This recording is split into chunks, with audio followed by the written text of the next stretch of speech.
तुम लोगों को फिर से इसको याद करने में दिक्कत होती है ना। ये जो पॉइंट्स मैं बता रहा हूं एनसीईआरटी में इस पन्ने में लिखे हुए हैं, ठीक है। परफेक्ट से तुम्हें सारे पॉइंट्स याद हो जाएंगे। ब्रोकन चेन्स देखने को मिल जाती हैं। बचपन से अगर राजा हो तो राजा हो गया अपने घर पे। कितना भी ट्राई कर लो बनी, इस चैप्टर से कुछ ना कुछ तो छूटेगा ही। एग्जाम में से भर भर के क्वेश्चंस आते हैं और तुम हर बार वन शॉट देखकर रट्टा मार के जाते हो और एग्जाम देते हो तो दिमाग ब्लैंक हो जाता है, पॉइंट्स नहीं लिख पाते हो। तो देखो बेटा, तुम इसको गलत तरीके से पढ़ ही रहे हो।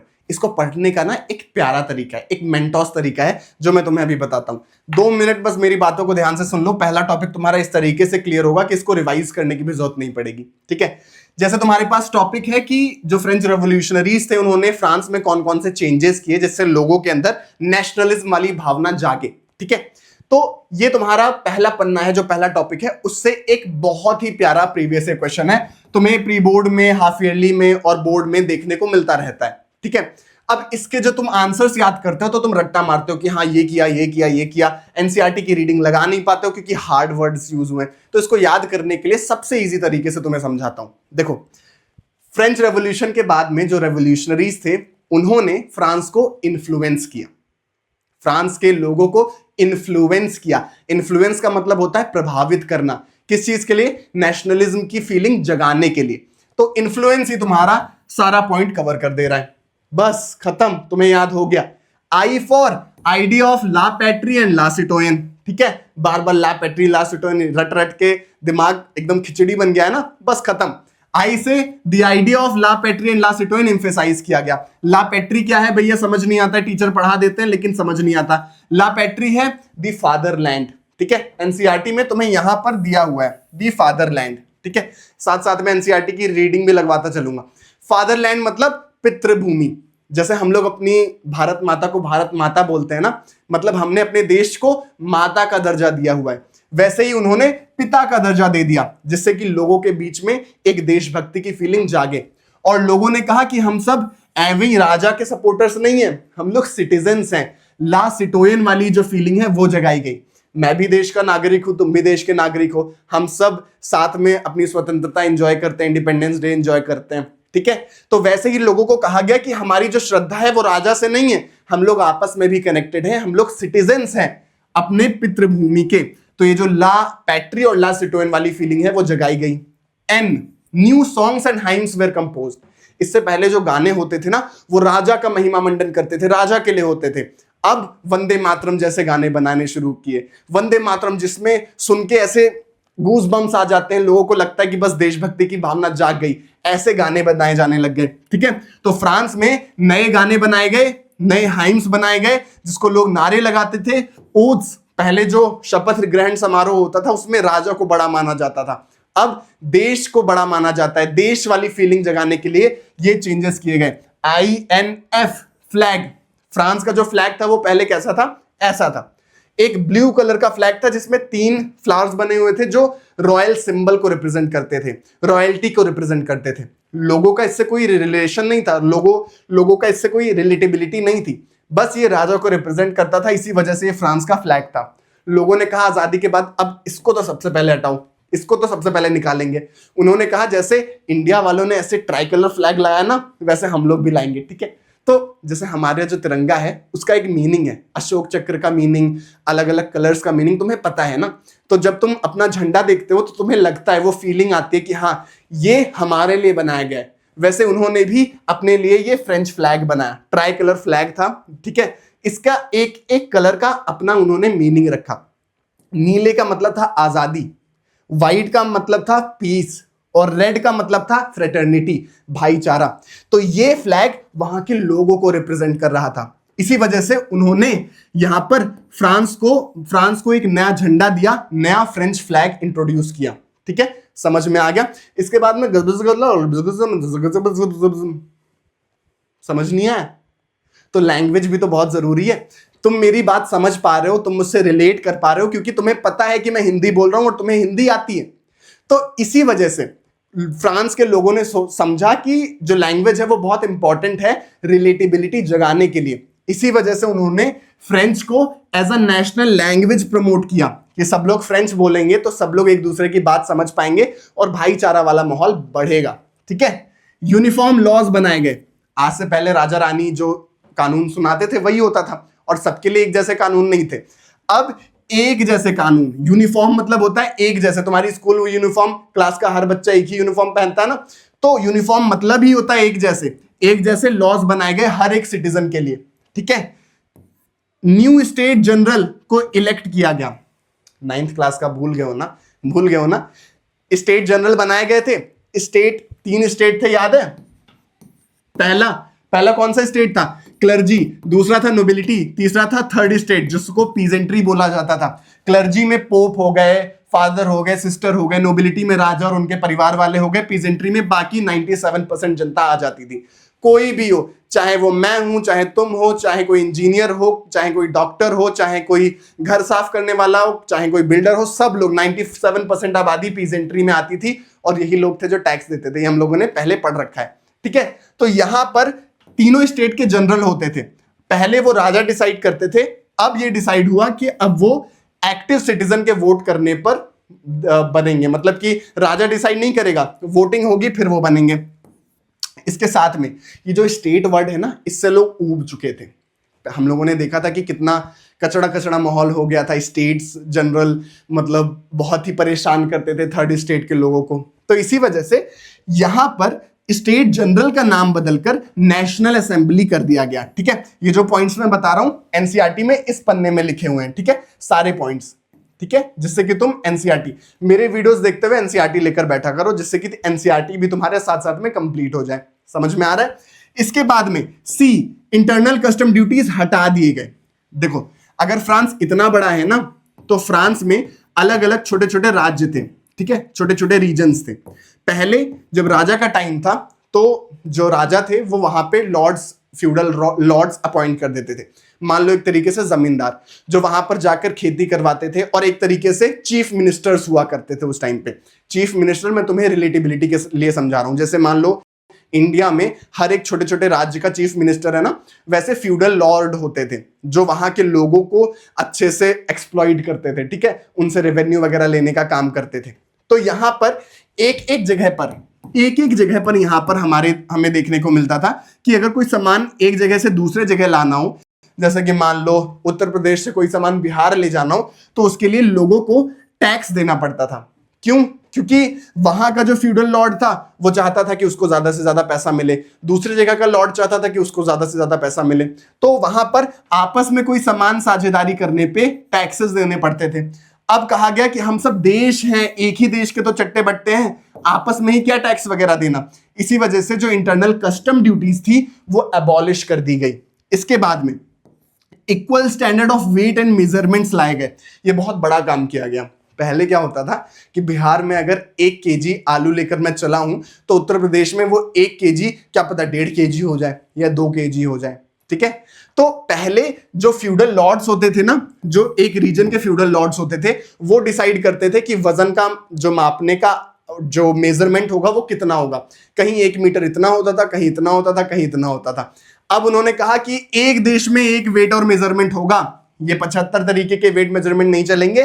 तो उन्होंने equal standard of weight and measurement रखा कि हाँ 4 किलो आलू यूपी में भी वही होगा, 4 किलो आलू महाराष्ट्र जाओगे तो भी वही होगा, दिल्ली जाओगे तो भी वही होगा। इसी वजह से तो हम लोग लेन देन कर पाते हैं, ट्रेडिंग कर पाते हैं, क्योंकि हर जगह वेट और मेजरमेंट सेम होता है। तो इसकी शुरुआत फ्रेंच रेवोल्यूशन के बाद में रेवोल्यूशनरीज ने की। तो ये सारे पॉइंट्स थे जिसको तुम इन्फ्लुएंस से याद रख सकते हो। समझ में आया? इन्फ्लुएंस से याद कर सकते हो सारे पॉइंट्स को। अब जो प्यारे क्यूटीज हैं जिन्होंने इस चैप्टर को आज से पहले कभी नहीं पढ़ा है, तो देखो ये सारे जो काम किए गए ना, ये नेशनलिज्म की फीलिंग बढ़ाने के लिए किए गए, जिससे कि लोगों को लगे कि वो एक नेशन का हिस्सा है। अब ये नेशन क्या होता है भैया? तो देखो हम लोगों ने अब तक जो भी नेशन देखे थे, मतलब फ्रेंच रेवोल्यूशन से पहले, तो हमें सिर्फ राजा देखने को मिलता था। एम्पायर्स होते थे, ऑटोमन एम्पायर हो गया, ऑस्ट्रो हैब्सबर्ग एम्पायर हो गया, ठीक है। तो यहां पर जो भी एक लोकेशन होती थी ना, वो एम्पायर से जानी जाती थी।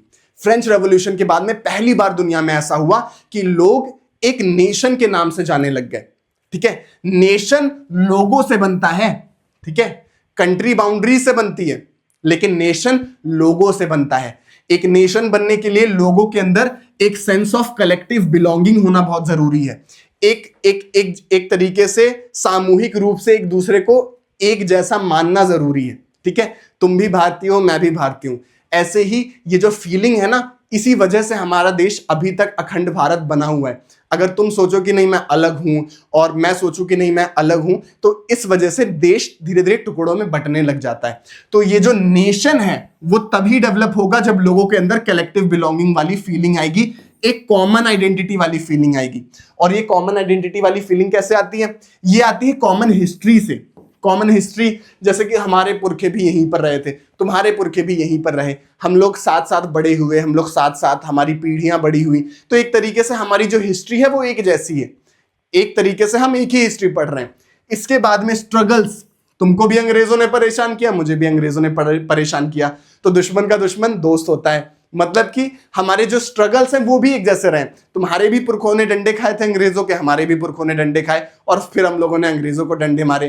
तो एक तरीके से हमारे स्ट्रगल भी सही है। डिसेंट, डिसेंट मतलब होता है कि एक तरीके से पूर्वज। ठीक है, तो तुम्हारे भी पूर्वज वही कल्चर फॉलो करते हैं, वही बोली बोलते हैं, वही आइडेंटिटी रखते हैं जो मेरे पुरखे रखते हैं।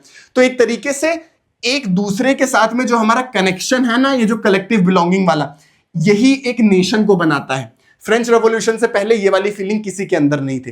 फ्रेंच रेवोल्यूशन होने के बाद में पहली बार ऐसा हुआ जब लोगों ने अपने आप को एज अ सिटीजन मानना शुरू किया, और ये सारे चेंजेस करने पर लोगों को लगा कि हाँ, हम लोग एक देश का हिस्सा हैं। ठीक है, अब समझ में आया? अब ये बताओ, इन्फ्लुएंस कभी भूलोगे कि नहीं? कमेंट सेक्शन में बताओ। अगर चमक गया हो ना तो कमेंट सेक्शन में बताओ, भैया चमक गया, आज से पहले इस तरीके से नहीं पढ़ा था। ठीक है, ग्रेट। अब यार देखो, फ्रेंच रेवोल्यूशन तो हम लोगों ने पढ़ लिया, इसके बाद में ना हमें थोड़ी थोड़ी चीजें वापस रिवाइज करते रहना पड़ता है, क्योंकि तुमने क्लास 9th में चीजें पढ़ी थी, वैसे ही रट्टा मारा होगा, भूल गए होगे, तो थोड़ा बहुत याद करवा देता हूं। लुई 16 थे हमारे पास में। ठीक है, उनकी प्यारी सी वाइफ थी मैरी एंटोइनेट। उन लोगों का बहुत ही खर्चीला व्यवहार था, उन्होंने बहुत सारे पैसे कमाए थे, ये तुम्हें याद है, थोड़ा थोड़ा तो याद है। उन्होंने बहुत सारे पैसे गवा दिए थे। उसके लुईस 16 थे, उनके जो एंसेस्टर थे लुईस 14, उन्होंने बहुत सारे पैसे, 2 बिलियन लिवरेज का कर्जा चढ़ा दिया था फ्रांस के ऊपर।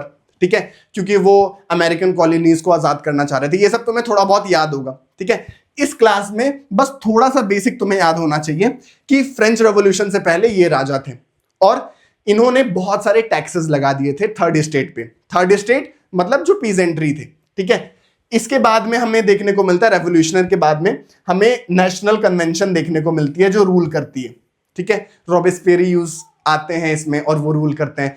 इनके टाइम पीरियड को रेन ऑफ टेरर भी कहा गया, क्योंकि इन्होंने 2 साल के अंदर 17,000 लोगों को गिलोटाइन करवा दिया। क्यों? क्योंकि इन्हें पता था कि इससे पहले जो भी राजा थे उनको इस वजह से हटाया गया था क्योंकि लोगों ने रिवोल्ट किया था, तो इनके खिलाफ रिवोल्ट ना हो पाए, इसी वजह से इन्होंने जो मिला सबको गिलोटाइन करवा दिया, गला कटवा दिया। ठीक है, इसके बाद में जब लोगों ने देखा कि अरे यार ये तो पुराने राजा से भी बदतर निकला, तो उन्होंने directory, the rule of directory लाया 1795 से 1799 तक। इसमें 5 डायरेक्टर्स अपॉइंट होते थे। इसमें एक ही हमारा जो डिसीजन मेकर है वो एक ही था। तो लोगों ने कहा कि अगर 5 डिसीजन मेकर्स होंगे तो काम आसानी से हो जाएगा। लेकिन प्रॉब्लम ये हुई कि हर एक डायरेक्टर अलग अलग सोचता था। कोई डिसीजन लेना होता था तो ये एक्स बोलेगा, ये वाई बोलेगा, ये जेड बोलेगा, ये बोलेगा कि कुछ नहीं करना है, ये बोलेगा कि ये करना है। तो मतलब जो व्यू पॉइंट थे वो 5 लोगों के अलग अलग होते थे। इसी वजह से काम यहां पे भी नहीं चल पाया। 1799 तक आते आते जो फ्रांस है उसके लोगों को लगा कि यार अब तो कुछ और चाहिए, अब हमें कोई ऐसा लीडर चाहिए जो सही में डिसीजन ले पाए, जो फ्रांस को आगे बढ़ा पाए। हम लोगों ने कितने रेवोल्यूशन किए, अब तक सक्सेसफुल नहीं हो पाए। तो फाइनली फ्रांस को मिला नेपोलियन बोनापार्टे। नेपोलियन बोनापार्ट ना माटी के लाल थे। ठीक है, ये फ्रेंच आर्मी में थे, जनरल बने और इसके बाद में इन्होंने जितनी भी लड़ाई लड़ी वो सब जीतते गए। ठीक है, फ्रांस के लोगों को लगा भाई ये तो एकदम महापुरुष है, ये पुरुष नहीं महापुरुष है, इसको तो हमें रूल करने देना चाहिए। तो फाइनली 1804 में नेपोलियन ने फ्रांस की गद्दी संभाली। ठीक है, तो ये एक माटी के लाल थे जिनका कोई भी ऐसा बैकग्राउंड नहीं था राजा रानी वाला, लेकिन फिर भी ये राजा बने। अब इन्होंने आते ही कुछ चेंजेस किए। कहा कि देखो अगर मैं राजा बनूंगा तो बहुत बड़े बड़े तगड़े तगड़े चेंजेस करूंगा, फिर कोई ऐसा नहीं होना चाहिए कि जो इन चेंजेस को ना माने। लोगों ने कहा कि आप माटी के लाल हैं, आप हम ही लोगों में से एक हैं, तो आप जो करना चाहें करिए। नेपोलियन ने फिर कुछ चेंजेस लाए जिसे हम लोग नेपोलियनिक कोड के नाम से जानते हैं, और बहुत इंपॉर्टेंट है तुम्हारे बोर्ड एग्जाम के लिए। अब तुम लोगों को फिर से इसको याद करने में दिक्कत होती है ना। देखो नेपोलियन ना बहुत परफेक्ट थे हमारे लिए, लोगों को लगा कि ये तो परफेक्ट है, ये राजा भी नहीं है और माटी के लाल भी हैं, ये हमारी बातें सुनेंगे भी और हमारे लिए अच्छे अच्छे चेंजेस करेंगे। तो जब उन्होंने नेपोलियनिक कोड लाया ना, सिविल कोड ऑफ 1804 भी जब इसे कहा जाता है, तो लोगों ने नारे लगाने शुरू कर दिए, परफेक्ट परफेक्ट परफेक्ट, और इसी से तुम्हारे सारे पॉइंट नेपोलियनिक कोड के पूरे हो जाते हैं। ठीक है, बस इतना ही है, परफेक्ट से तुम्हें सारे पॉइंट्स याद हो जाएंगे। पी से प्रिविलेजेस बेस्ड ऑन बर्थ हटा दिए गए। बचपन से अगर राजा हो तो राजा हो गया अपने घर पे, कोई भी प्रिविलेज नहीं मिलेगी, सब एक बराबर कर दिया। ए, एबोल्यूशन ऑफ फ्यूडल सिस्टम।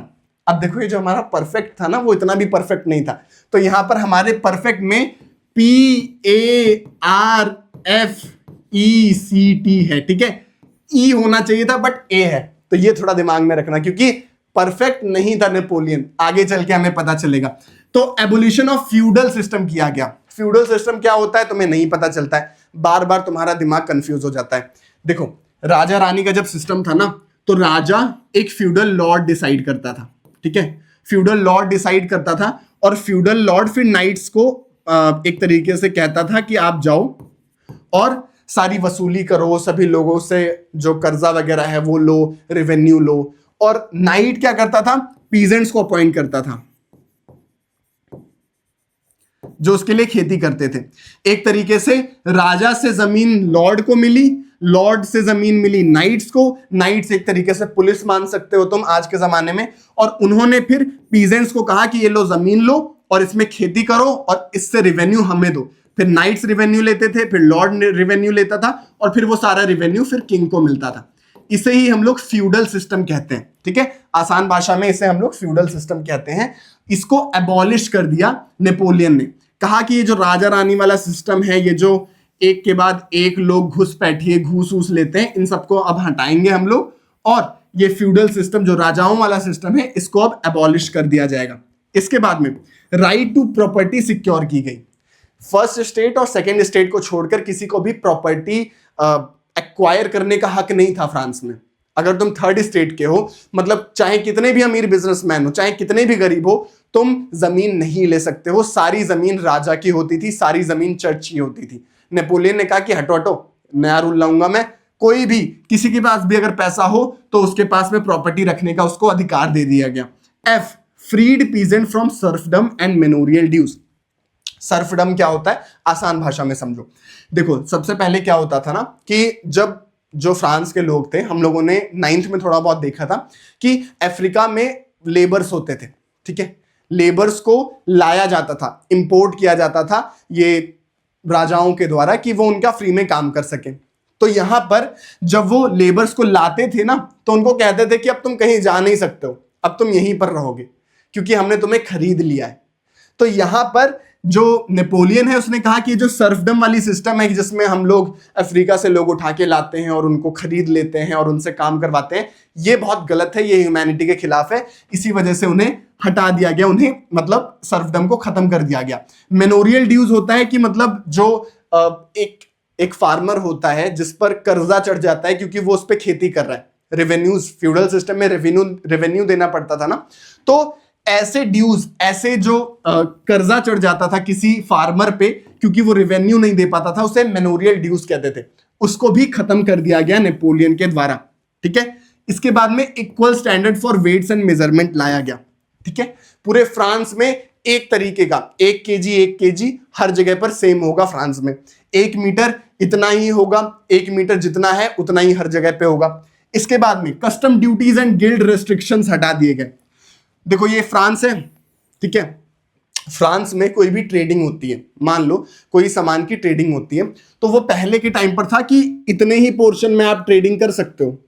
यहां पर कुछ लोग मिलकर एक टीम बनाते थे जो खरीदने और बेचने का दाम डिसाइड करते थे, जिसे हम लोग गिल्ड कहते हैं। ठीक है, गिल्ड ये ग्रुप ऑफ पीपल था जो ट्रेड को मैनेज करता था। तो अगर तुम्हें एज अ फार्मर कहीं और जाकर ट्रेडिंग करनी है, किसी और गिल्ड में जाकर ट्रेडिंग करनी है, तो तुम्हें टैक्स देना पड़ता था। अब नेपोलियन ने कहा कि भाई ये तो मोनोपोली हो गई, अगर किसी एक फार्मर को तुम पकड़ के रख लोगे कि तुम अपना प्रोडक्ट यहीं बेचो, तो तुम डिसाइड करोगे कि कितने दाम पर तुम खरीद रहे हो, कितने दाम पर तुम बेच रहे हो। तो अब यहां पर नेपोलियन ने कहा कि नहीं, किसी को भी अगर खरीदना बेचना हो वो कहीं पर भी जाकर फ्रांस में खरीद बेच सकता है बिना किसी टैक्स दिए, ठीक है। तो ये जो गिल्ड रेस्ट्रिक्शंस हैं इसको हटा दिया गया। अब कोई भी ट्रेडर कहीं पर भी जाकर फ्रांस में सामान खरीद और बेच सकता था। इसके साथ साथ में transportation and communication facilities improve की गई। पहले जैसा मैंने बताया कि एक ही जगह पर ट्रेडिंग होती थी, गिल्ड से बाहर जाकर कोई ट्रेडिंग नहीं कर पाता था। अब नेपोलियन ने कहा कि तुम कहीं पर भी जाकर ट्रेडिंग करो, तुम्हें हम सिक्योरिटी देंगे, तुम्हें कोई लूटेगा नहीं और तुम्हें फेयर प्राइस मिलेंगे। तो इससे लोगों का भी भला हुआ और ट्रेडर्स का भी भला हुआ। तो ये कुछ चेंजेस थे जो इतने धमाकेदार थे ना, यूरोप में आज तक किसी ने इतने धमाकेदार चेंजेस नहीं किए थे। तो सब लोगों ने एक नारा लगा, परफेक्ट परफेक्ट, और नेपोलियन देखते ही देखते नेशनल क्रश बन गया हर जगह। मतलब अब प्यार की आग छुपाए कहां छुपती है, तो आसपास के जो देश थे उनको भी पता लगने लग गया कि हाँ, नेपोलियन नाम का कोई लड़का आया है, बहुत प्यारा है, वो बहुत प्यारे प्यारे चेंजेस करता है। तो ये जो इसके आइडियाज थे ना, ये जो नेपोलियनिक कोड था, ये आसपास फैलने लग गया। इसको फैलाने का काम करता था हमारा जैकोबिन क्लब। जैकोबिन क्लब क्या थे, हम लोगों ने 9th में पढ़ा था कि स्ट्रिप्ड क्लोथ पहन के कुछ लोग होते थे जो अपने आप को एक क्लब का, एक ग्रुप का हिस्सा मानते थे, जो आसपास के जगहों पर जाकर प्रचार प्रसार करते थे कि फ्रांस में कौन कौन से चेंजेस हो रहे हैं। देखो यूरोप में पहले राजा रानी वाला सिस्टम हर तरफ था। एम्पायर्स हमें देखने को मिलते हैं, Austria, Habsburg empire, Ottoman empire, आसपास में हम लोगों को अलग अलग एम्पायर्स देखने को मिलते हैं। फ्रांस पहली बार आजाद हुआ था, नया नया आजाद हुआ था, तो फ्रांस के रेवोल्यूशनरीज ने सोचा कि ये जो आजादी वाली फीलिंग है वो आसपास के लोगों को भी हम लोग बताएंगे, आसपास तक पहुंचाएंगे। तो इसी वजह से वो लोग ये नेपोलियन का कोड लेकर आसपास घूमने लग गए, लोगों को एजुकेट करने लग गए, अवेयर करवाने लग गए कि नेपोलियन ने कितने अच्छे चेंजेस किए। तो आसपास के लोगों ने उनका वेलकम करना शुरू किया। लोगों ने अपने राजा रानी को धोखा देना शुरू किया और कहा कि आओ आओ हमारे देश आओ और ये जो ट्री ऑफ लिबर्टी है इसे लगाओ, आजादी का हमारे यहां पर भी पेड़ लगाओ। ये पेंटिंग देखो एक बहुत ही बड़े चेंज को दिखा रही है। लोग ना, आसपास के देश के लोग क्या करते थे, नेपोलियन की जो आर्मी है उसका वेलकम करते थे। नेपोलियन आता था, खाना पानी खाता था और कहता था अब मैं जा रहा हूं बाकी देश के जो लोग हैं, बाकी जगहों के लोग हैं, उन्हें आजादी दिलवाने। तो जब वो निकलता था ना, तो वहां पर एक पेड़ लगा देता था जिसे ट्री ऑफ लिबर्टी कहते हैं। वहां पर पेड़ लग जाता था, इसका मतलब कि यहां से नेपोलियन होकर गुजरा है, यहां पर लोग आजाद हैं। लिबर्टी मतलब होता है आजादी। लेकिन यहां पर ना थोड़ी सी दाल में काला भी था। नेपोलियन तो अपनी जगह पे ठीक था, लेकिन जब वो जाता था तो उसके जो बाकी बचे हुए लोग थे, जो उसके आर्मी के लोग थे, जो रह जाते थे, वो वहां के लोगों के साथ बदसलूकी करने लग गए। ठीक है, नेपोलियन बिजी था विश्व को जीतने में, आसपास के रीजन्स को जीतने में, और इसी बिजी रहने के चक्कर में उसके यहां पे जो चीजें हो रही थी वो देख नहीं पा रहा था।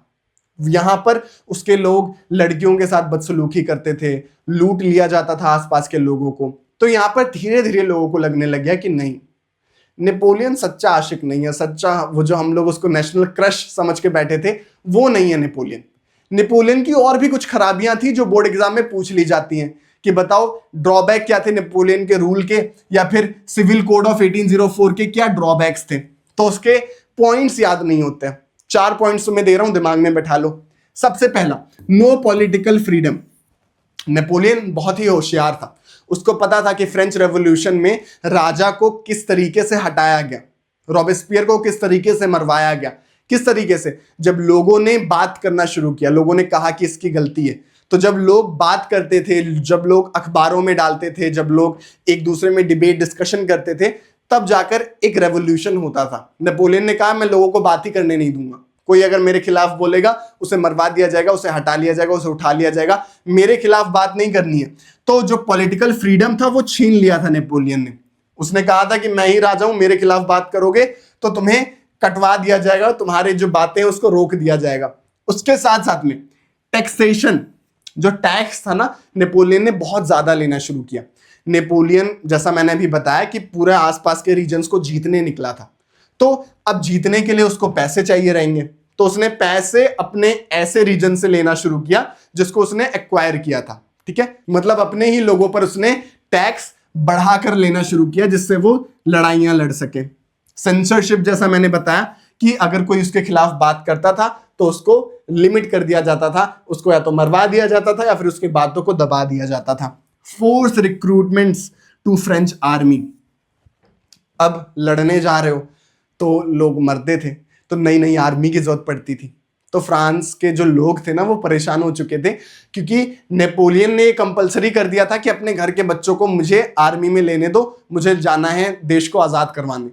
तो जितने भी कोई भी फैमिली, मान लो तुम्हारी फैमिली में कोई एक भाई है तुम्हारा, फिर तुम ही हो, और उसको नेपोलियन ऐसे पकड़ के लेके चला जाए कि नहीं जाओ तुम आर्मी में जाओ, तुम मेरे साथ चलो जंग लड़ने के लिए, तो बुरा तो लगेगा ही। तो नेपोलियन ने ऐसा ही करना शुरू कर दिया, फोर्स रिक्रूटमेंट होने लग गया, लोगों को जबरन आर्मी में शामिल करवा के जंग पे भेजा जाने लग गया, जिससे कि नेपोलियन आगे चल के जंग लड़े और जीत पाए। तो इससे जो ये जो 4 पॉइंट थे ना, इससे लोगों का दिल धीरे धीरे टूटने लग गया। लोगों को लगा यार ये इतना भी अच्छा नहीं है, हमें अब ये परेशान कर रहा है। इसी वजह से धीरे धीरे करके लोगों का जो बिलीफ था नेपोलियन पर से वो टूटने लग गया। और उसके साथ साथ में जैसा मैंने तुम्हें बताया कि पहले ना यूरोप में पूरा राजा रानी वाला तंत्र था, अलग अलग एम्पायर्स थे, तो वो सब भी नेपोलियन के पीछे पड़ गए कि अगर ये राजा रानी वाला सिस्टम ऐसे ही हटाता जाएगा तो फिर हमारा खर्चा पानी बंद हो जाएगा, बाकी कंट्रीज ने सोचा। तो उन्होंने, अच्छा कंट्रीज शब्द होता नहीं है, ठीक है, मैं तुम्हें बस बताने के लिए कह रहा हूं, बाकी एम्पायर्स ने सोचा, पहले तो नेशन वाली चीज नहीं थी ना, तो बाकी एम्पायर्स ने सोचा कि अब तो नेपोलियन धीरे धीरे करके हमसे जंग लड़ रहा है, हमारे जो रीजन है उन पर काबू कर रहा है, इसको जल्दी से ही निपटाना पड़ेगा। तो 4 कंट्रीज, ठीक है, यहां पर तुम्हें बैटल ऑफ लिप्जिग के बारे में देखने को मिलता है। ठीक है, यहां पे बैटल ऑफ लिप्जिग के बारे में ज्यादा डिटेल में नहीं दिया है, लेकिन अगर जब तुम समझ जाओगे तो तुम्हें और अच्छे से समझ में आ जाएगा। बैटल ऑफ लिप्जिग में क्या हुआ था, ठीक है, मैं तुम्हें थोड़ा ऊपर करके बताता हूं। नेपोलियन जा रहा था सबसे भिड़ने के लिए, जैसा मैंने तुम्हें बताया कि वो चाह रहा था आसपास के रीजन पे कब्जा करें। तो 4 बड़े एम्पायर्स कौन कौन से थे वो, ऑस्ट्रिया, प्रशिया, स्वीडन और रशिया, इन 4 एम्पायर्स ने मिलकर नेपोलियन को अपने हराने की कोशिश की, जंग लड़ी, और उन्होंने 1813 में बैटल ऑफ लिप्जिग में जो अपने नेपोलियन चाचा थे उन्हें हरा दिया। पहली बार नेपोलियन हारा। हारने के बाद में उन्होंने नेपोलियन को मारा नहीं, बल्कि एग्जाइल पे भेज दिया, एक जगह पे उन्होंने बोला कि जाओ तुम वहां रहो, अब तुम राजा नहीं हो, अब हम लोग राजा बनेंगे, अब फ्रांस को हम देख लेंगे, तुम जाओ। अब यहां पर क्या हुआ कि जो अपना नेपोलियन है जब जंग लड़के वापस आने लग गया ना, तो उसकी जो टेरिटरीज थी वो उससे छूटने लग गई। इस इमेज में यही दिखाया गया है कि किस तरीके से नेपोलियन एज अ पोस्टमैन आ रहा है। ठीक है, जैसे लेटर्स छोड़ते हुए चलता है पोस्टमैन, वैसे ही अपनी टेरिटरीज छोड़ते हुए नेपोलियन वापस जा रहा है हार के। तो ये इमेज यही दिखाता है, एग्जाम में 1 नंबर के लिए क्वेश्चन पूछ लिया जाता है। अब नेपोलियन अपना बैटल ऑफ लिप्जिग हार जरूर गया, लेकिन अभी तक मरा नहीं है, वो वापस जरूर आएगा रिचार्ज होके। जब तक वो रिचार्ज होके वापस आता है और इन एम्पायर से भिड़ता है, तब तक तुम ये समझ लो कि आखिर फ्रांस में सोसाइटी थी कैसे। ठीक है, हम लोगों ने क्लास 9th में देखा था कि फर्स्ट स्टेट में क्लर्जी आते थे, सेकंड स्टेट में नोबिलिटी, और थर्ड स्टेट में हमारे पीजेंट्स आते थे। ये करीब 1% थे, ये करीब 2% थे, और ये मिलकर हमारे 97% बनाते थे। ठीक है, थर्ड स्टेट में सभी लोग आ जाते थे, डॉक्टर हो गए, इंजीनियर हो गए, टीचर्स हो गए, तुम्हारे छोटे से छोटे, बड़े से बड़े लोग, सब इसमें हमें थर्ड स्टेट में देखने को मिल जाते थे। अब ये जो सिस्टम था ना, ये जो राजाओं वाला सिस्टम था, इसे एरिस्टोक्रेसी बोलते हैं। एरिस्टोक्रेसी में ये लोग क्या करते थे, एक तरीके से डोमिनेंट रहते थे, इनके पास बहुत सारा पैसा रहता था, ये लोग एक दूसरे से शादी करते थे। ठीक है, ये लोग फ्रेंच बोलते थे, फ्रेंच हाई क्लास लैंग्वेज मानी जाती थी उस टाइम पे। तो ये जो एरिस्टोक्रेट्स थे ना, ये फ्रेंच बोलते थे, ये लोग एक दूसरे के साथ शादी करते थे, जिससे कि ये जो पावर है वो इन्हीं के बीच में रहे। इसके साथ साथ में ये बहुत स्मॉल थे, जैसा मैंने कहा कि 2% ही लोग थे जो नोबिलिटी में आते थे, जो एरिस्टोक्रेट्स थे, और ये मिलकर कंट्रोल करते थे 97% लोगों को। अब देखो ये वाला जो सिस्टम है ना वो काफी टाइम से चलते आ रहा था, लेकिन हम लोगों ने पढ़ा है कि उसी समय यहां पर हमें एज ऑफ इंडस्ट्रियलाइजेशन देखने को मिलता है, जिसके बारे में तुम आगे पढ़ोगे। इंडस्ट्रीज के बनने से एक नई क्लास आ गई जो कि थी वर्किंग क्लास, जो काम करती थी और पैसे कमाती थी, जो इंडस्ट्रीज में काम करके पैसे बनाते थे और घर आकर अच्छी खासी लिविंग अफोर्ड कर सकते थे।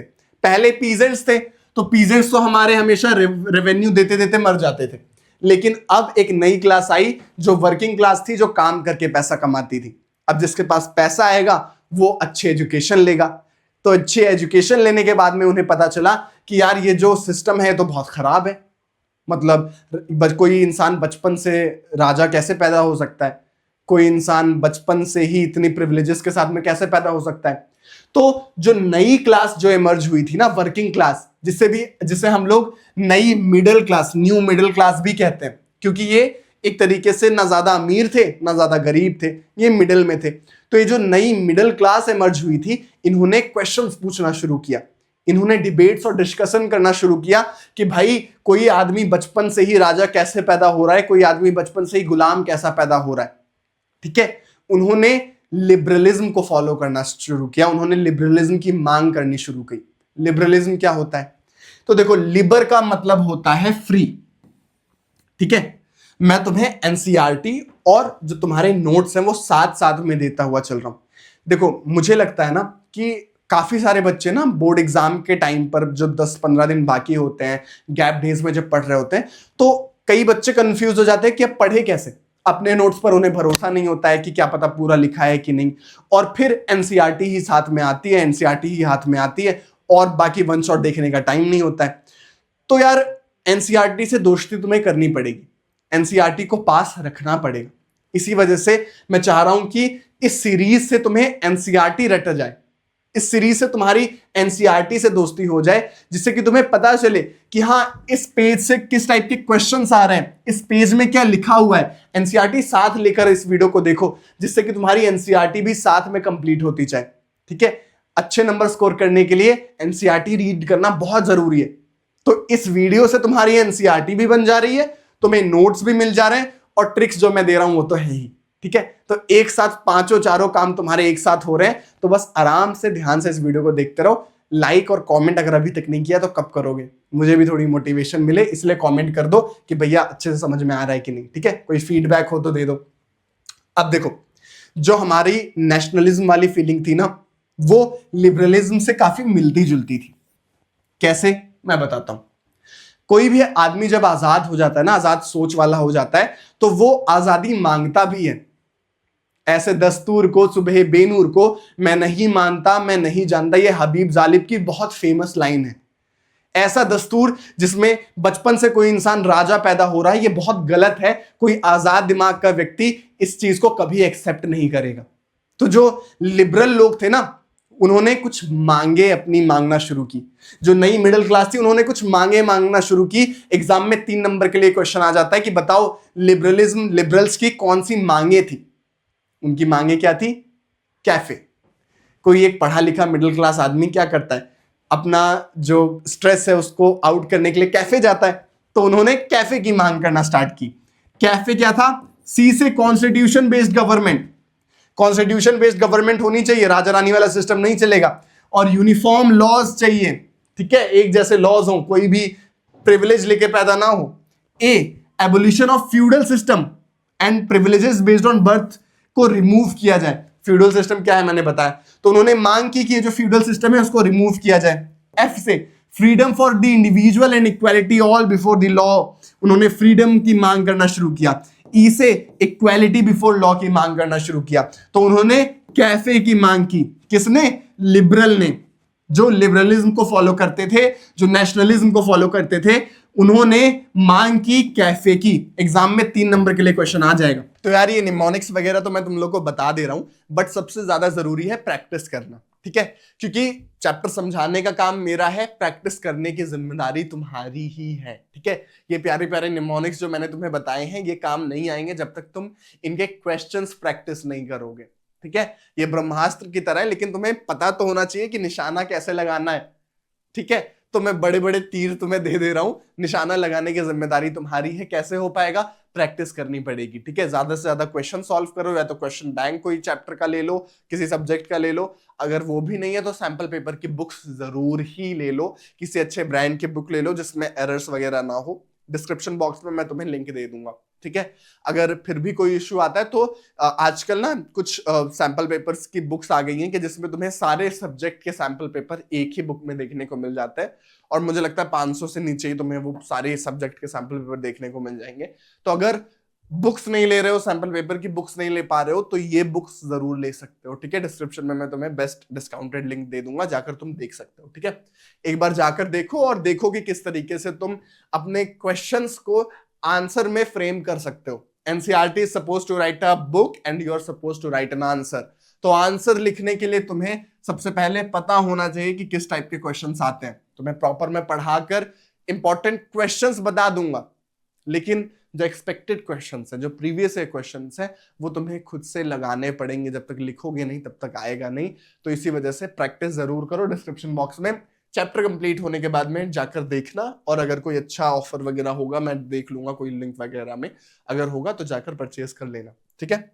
खैर, इसके बाद में चलते हैं आगे, ठीक है। इतनी चीजें समझ में आ गई। अब देखो, लिबरलिज्म मतलब होता है आजाद, उदारवाद, ठीक है, अपने आप से आजादी मांगना। तो पॉलिटिकल लेवल पर भी उन्होंने आजादी मांगी, इकोनॉमिकल लेवल पर भी उन्होंने आजादी मांगी, सोशल लेवल पर भी उन्होंने आजादी मांगी। पॉलिटिकल आजादी कैसी होगी कि जो तुम्हारे रूलर्स हैं, जो तुम्हारी सरकार है, तुम उसे डिसाइड कर पाओ, ठीक है। अपने राजा को खुद चुनने का अधिकार, इसे हम लोग पॉलिटिकल लिबरलिज्म कहते हैं। इकोनॉमिक लिबरलिज्म हो गया कि ये जो पहले के टाइम पर गिल्ड रेस्ट्रिक्शंस थे उनको हटाया जाए, ट्रेड की आजादी हो पाए, इसे हम लोग इकोनॉमिक लिबरलिज्म कहते हैं। तो इसकी भी मांग रखी गई। और सोशल लिबरलिज्म मतलब कि इक्वालिटी बिफोर लॉ, ठीक है, सब लोग सोसाइटी में एक जैसे हों, इसको सोशल लिबरलिज्म कहते हैं। तो पॉलिटिकल और सोशल लिबरलिज्म पे तो कैफे की डिमांड की गई, ठीक है। कैफे में यही सब तो मांग हो रही है कि कॉन्स्टिट्यूशन दो, गवर्नमेंट हम लोग चुन पाए, यूनिफॉर्म लॉज दो। तो एक तरीके से पॉलिटिकल और सोशल लिबर्टी तो इससे मांग हो गई। इकोनॉमिक लिबर्टी अलग थी, ठीक है। इकोनॉमिक लिबर्टी अलग थी क्योंकि इसमें राजा रानी की बात नहीं थी, इसमें ट्रेडिंग की आजादी की बात थी। तो यहां पर हमें एक वर्ड देखने को मिलता है, ज़ोल्वेरीन, ठीक है। तो ज़ोल्वेरीन जो हमारा वोल्वरीन का छोटा भाई है, वो हमें 1834 में देखने को मिला। इसने इकोनॉमिक लिबरलिज्म, इकोनॉमिक लिबर्टी दी, लोगों को ट्रेड करने की लिबर्टी दी। देखो, यूरोप ना अपना बहुत ही छोटे छोटे देशों का एक कंजक्शन है। एक एक एक जैसे हमारे यहाँ पर डिस्ट्रिक्ट्स होते हैं ना, वैसे यूरोप में देश है। तो पहले के टाइम पर क्या होता था कि अगर तुम्हें थोड़ा भी ट्रेड करना हो, ठीक है, अगर तुम्हें मान लो अपने डिस्ट्रिक्ट से दूसरे डिस्ट्रिक्ट पे जाकर ट्रेड करना है, तो तुम्हें हमेशा हर एक डिस्ट्रिक्ट पर, हर एक बाउंड्री पर तुम्हें टैक्स देने पड़ते थे, ठीक है। जैसे कि अगर तुम्हें एक छोटा सा जगह, मान लो हैम्सबर्ग से न्यूरेमबर्ग में अगर कोई सामान पहुंचाना है, तो तुम्हें पहले 11 जगह पर कस्टम्स देने पड़ते थे, और हर कस्टम पर तुम्हारा 5% का टैक्स लगता था। तो 100 रुपए की चीज तुम्हें 150-200 तक बन जाती थी सिर्फ टैक्स दे दे के, ठीक है। तो यहां पर बहुत सारे टैक्सेस देने पड़ते थे हर एक छोटे छोटे डिस्ट्रिक्ट पे। तो अब यहां पर क्या हुआ, ज़ोल्वेरीन से, ज़ोल्वेरीन क्या है, एक कस्टम यूनियन है, ठीक है। जैसे पहले मैंने तुम लोगों को बताया ना कि गिल्ड्स बने हुए थे, गिल्ड्स बने हुए थे एक कंट्री में, जो डिसाइड करते थे कि यहां पर ट्रेडिंग होगी और सिर्फ यहीं पे ट्रेडिंग होगी, बाहर जाओगे तो टैक्स देना पड़ेगा। अब लोगों ने डिसाइड किया कि हम सब, क्योंकि हम आजाद हैं, तो सब लोग मिलकर एक हुए और उन्होंने कहा कि अगर हम लोगों को ट्रेडिंग करनी है तो एक यूनियन बनाते हैं। जैसे स्टूडेंट यूनियन होता है जिसमें जो स्टूडेंट्स हैं उनकी बातें सुनी जाती है, लेबर यूनियन होता है, वर्कर्स यूनियन होता है जिसमें वर्कर्स की बातें सुनी जाती है, वैसे ही एक ट्रेड यूनियन बनाया गया जिसमें ट्रेडर्स की बातें सुनी गई, ठीक है। और क्योंकि ये लोग लिबरल थे तो इसमें कोई राजा रानी वाला सिस्टम नहीं था। इन लोगों ने फ्री माइंड के साथ में कानून बनाए, अपने ट्रेडिंग के लिए कुछ नियम बनाए। जैसे कि जो एग्जाम में तुम्हें पूछ लिया जाता है 1 नंबर के लिए कि बताओ ज़ोल्वेरीन है क्या, तो ये एक ट्रेड यूनियन है, या फिर इसे कहें तो कस्टम यूनियन है, ठीक है। ये जर्मन के जो छोटे छोटे देश थे ना, छोटे छोटे टुकड़े थे, उसमें हम लोग को देखने को मिलता है। तो यहां पर इसका मेन ऑब्जेक्टिव था कि ट्रेड को इंप्रूव किया जाए, ठीक है, जो ट्रांसपोर्ट है उसे बेटर की जाए। छोटे छोटे जगहों पे ही क्या टैक्स देना, अब हम लोग इसको एक यूनिट माने, अपनी जो ट्रेडिंग है उसमें हमें कस्टम्स ना देने पड़े, ज्यादा टैक्स ना देने पड़े। इसी वजह से ये एक कस्टम यूनियन बना था। यहां पर इन्होंने टैरिफ बैरियर्स को हटा दिया। ये जो टैक्सेस थे ना, हर एक कस्टम से निकलने के बाद टैक्स देना, इसे टैरिफ कहा जाता है, इसको हटा दिया गया इन ज़ोल्वरीन के द्वारा। इसके बाद पहले बहुत सारी करेंसीज थी, करीब 39 करेंसीज थी जो यहां पर इस छोटे से रीजन में ही देखने को मिलती थी। इन्होंने कहा इतनी करेंसीज नहीं होगी, उन्होंने इसे घटाकर सिर्फ 2 कर दिया। करेंसी मतलब रुपया। तो अभी महाराष्ट्र में भी तुम्हारा रुपया चलेगा, लखनऊ में भी रुपया चलेगा, दिल्ली में भी रुपया चलेगा, रांची में भी रुपया चलेगा। सोचो अगर पहले तुम्हारा अलग अलग जगह पे अलग अलग करेंसी होती तो तुम ट्रेड कैसे कर पाते? तो पहले ट्रेड इसी वजह से नहीं हो पाता था। लेकिन ज़ोल्वरीन के आने के बाद से उन्होंने सिर्फ 2 करेंसीज रखी और ये स्टार्ट हुआ प्रूशियन लीडरशिप से, जिसको 1834 में स्टार्ट किया गया। ये जो प्रूशिया है ना, ये आज का हमारा जर्मनी है, ठीक है। तो बेसिकली ज़ोल्वरीन को 1834 में स्टार्ट किया गया। ज़ोल्वरीन क्या है? एक ट्रेड यूनियन है जो कि इकोनॉमिक लिबरलिज्म के लिए स्टार्ट किया गया था। ये पॉइंट अपने दिमाग में रखना, इस पॉइंट को याद रखना। और जो लिबरल्स थे उनकी क्या मांग थी? उनकी मांग थी कैफे की, ठीक है।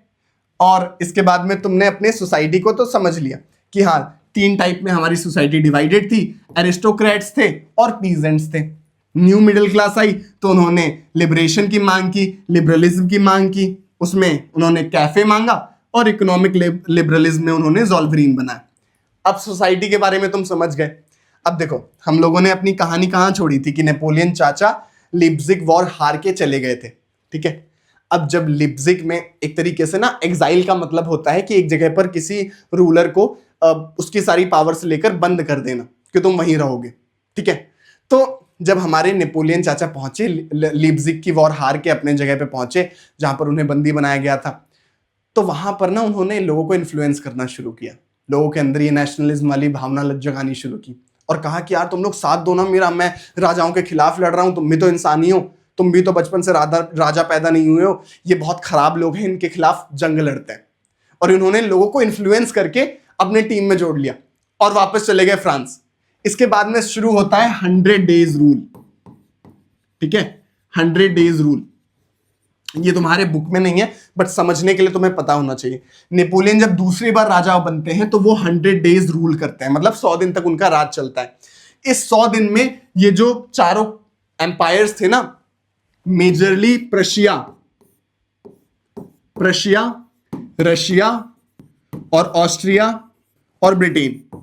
पहले स्वीडन था, स्वीडन अब इस बार इंटरेस्ट नहीं दिखा रहा था। उसने कहा कि अगर नेपोलियन फिर से आ गया तो मैं फिर से लड़ने नहीं जाऊंगा। तो ब्रिटेन ने कहा कि मैं आता हूं तुम लोगों के साथ में, हम लोग मिलकर हराएंगे। ब्रिटेन में भी राजा रानी वाला सिस्टम था। तो इन चारों देशों ने, जिसे तुम प्रैब से याद रख सकते हो, PRAB, प्रैब ने मिलकर 1815 में वाटरलू एक जगह का नाम है, वाटरलू में हरा दिया हमारे नेपोलियन चाचा को और कहा कि अब बस, अब तुम चले जाओ, अब तुम्हारी सारी पावर्स भी ले लेंगे और तुम्हें ऐसी जगह पे बंद करेंगे कि तुम वापस घूम के ना आ पाओ, ठीक है। अच्छा, अब तुम्हारे दिमाग में डाउट आ रहा होगा कि भैया इन्होंने मारा क्यों नहीं नेपोलियन को? देखो, नेपोलियन ना हमारा माटी का लाल है। इन लोगों को डर था कि अगर हम लोग नेपोलियन को मार देंगे तो नेपोलियन की जो इमेज है ना वो और स्ट्रांग हो जाएगी। लोगों के अंदर ये और फीलिंग आ जाएगी कि देखो, एक राजा आया था, हमारी बातों को रखता था, इन लोगों ने मिलके मार दिया, तो क्यों ना अब इनके खिलाफ रिवोल्ट किया जाए। तो ये वाली फीलिंग ना आए, इसी वजह से वो राजा को मार नहीं रहे थे, ठीक है। इसी वजह से उन्होंने नेपोलियन को अलग करके एक ट्रीटी साइन करवाई। उन्होंने कहा अब नेपोलियन तुम भागोगे नहीं, एक ट्रीटी साइन करोगे।